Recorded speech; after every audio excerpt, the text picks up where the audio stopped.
മനസ്സിലാക്കാൻ. ദേശീയഗാനം ചൊല്ലുമ്പോൾ ആരൊക്കെ എഴുന്നേൽക്കുന്നു ആരൊക്കെ എഴുന്നേൽക്കുന്നില്ല എന്ന് നോക്കി റിപ്പോർട്ട് ചെയ്യാൻ ദേശീയതയുടെ കാവൽക്കാരാകാൻ സുപ്രീംകോടതി ആരെങ്കിലും ഏർപ്പെടുത്തിയതായി അറിയാമോ? ഇത് വളരെ കൃത്യമായിട്ടുള്ള കാര്യമാണ്. ദേശീയഗാനത്തെ അംഗീകരിക്കണം. ശശികല ടീച്ചർ ഇതല്ല ദേശീയഗാനം എന്ന് പറഞ്ഞിട്ടുണ്ട്, ഇതിനെയല്ല അംഗീകരിക്കേണ്ടതെന്നും പറഞ്ഞിട്ടുണ്ട്. ശശികല ടീച്ചർ അങ്ങനെ പറഞ്ഞിട്ടില്ല. ഞാൻ ഇങ്ങോട്ട് വരുമ്പോഴും 4 ദിവസം മുമ്പ് ഞാൻ ശശികല ടീച്ചറെ അടുത്ത് സംസാരിച്ചതാ. ഇന്ത്യ സന്ദർശിക്കാൻ വന്ന ബ്രിട്ടീഷ് ചക്രവർത്തിക്ക് ആതിഥ്യമോതുവാൻ വേണ്ടി എഴുതിയ സ്വാഗത ഗാനമാണ് ജനഗണമന അധിനായക ജയ. ഞാനൊരു സത്യം പറഞ്ഞ് വിശ്വസിക്കൂ. എന്നാ എനിക്കത് ഓർമ്മയില്ല.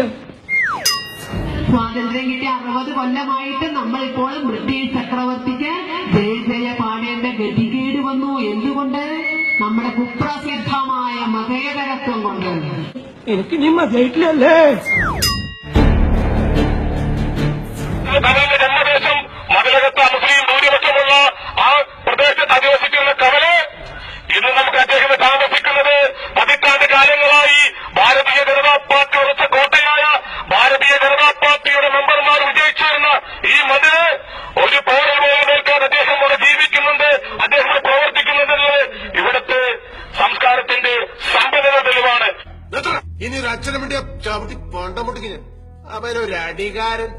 സിനിമയിലല്ലാതെ ജീവിതത്തിൽ അടികൊണ്ടിട്ടാ സിവിൽ സൊസൈറ്റി അടച്ചുപൂടണമെന്ന് മാത്രം പറഞ്ഞുകൊണ്ട് ഞാൻ എന്റെ അധ്യക്ഷ പ്രവർത്തനം അവസാനിപ്പിക്കും.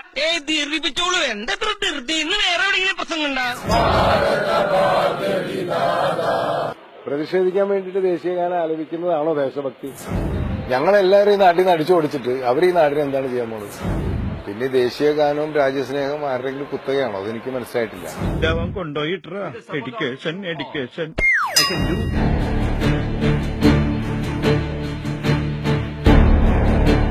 ദേശീയഗാനം ആലപിക്കുമ്പോൾ എഴുന്നേറ്റ് നടന്ന ഒരു പ്രമുഖനെ കുറിച്ച് ഞാൻ പറയേണ്ട കാര്യമില്ലല്ലോ.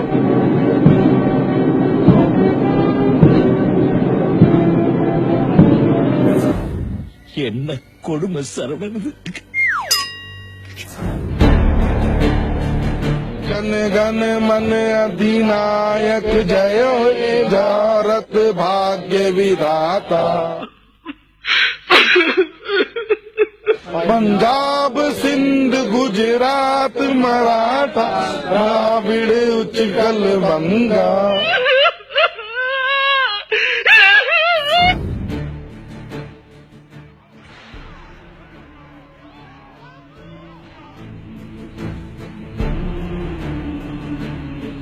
നിങ്ങളുടെ അജണ്ടയിൽ ഞങ്ങൾക്ക് ഭയമാണ് സാർ, അതാണ് പ്രശ്നം.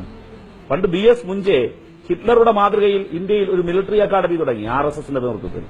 ആ മിലിറ്ററി അക്കാദമിയിൽ പഠിച്ചിറങ്ങിയവരായിരുന്നു കേണൽ പുരോഹിതും പ്രഗ്യാ സിംഗ് ഠാക്കൂറുമെല്ലാം. പിന്നെ അവരെ രാജ്യം കാണുന്നത് മലേഗാവ് സ്ഫോടനത്തിന്റെ വാർത്തകളിലാണ്. 10 of those arrested in Mecca Masjid, Ajmer Sharif and Samjhauta Express blast were linked to RSS. ചരിത്രമൊന്ന് വായിക്കണം. 1920-കളിലെ ഉത്തർപ്രദേശിലെ ലക്നൌവിലെ ബഡേശ്വർ പോലീസ് സ്റ്റേഷന്റെ കേസ് ഒന്ന് പോയി അന്വേഷിക്കണം. അതിനകത്ത് 2 പേർ പ്രതികളുണ്ടായിരുന്നു. ഒന്ന് അടൽ ബിഹാരി, മറ്റൊന്ന് പ്രേം ബിഹാരി. അതിൽ അടൽ ബിഹാരി ഇന്ത്യൻ പ്രധാനമന്ത്രിയായിരുന്നു. ബ്രിട്ടീഷുകാർക്ക് മാപ്പ് എഴുതി പുറത്തു വന്ന ആളാ. അണ്ടമാനിലെ പോർട്ട് ബ്ലെയർ ജയിലിൽ മാപ്പ് എഴുതി പുറത്തു വന്ന വീര സവർക്കർ നിങ്ങളുടെ നേതാവാ. ഇവിടെ രാജ്യസ്നേഹം ഒരു വിഭാഗം തെളിയിക്കണം. അതിനെന്ത് യുക്തിയാണ്? ഏതായാലും നിങ്ങളെക്കാൾ രാജ്യസ്നേഹം ഇവിടുത്തെ മുസ്ലിങ്ങൾക്കും ഇവിടുത്തെ കമ്മ്യൂണിസ്റ്റുകാർക്കും ഇവിടുത്തെ ജനങ്ങൾക്കുമുണ്ട്. हिंदुस्तान को मुस्लिम मुक्त भारत करने के लिए हमें काम करना चाहिए और हम काम कर रहे हैं.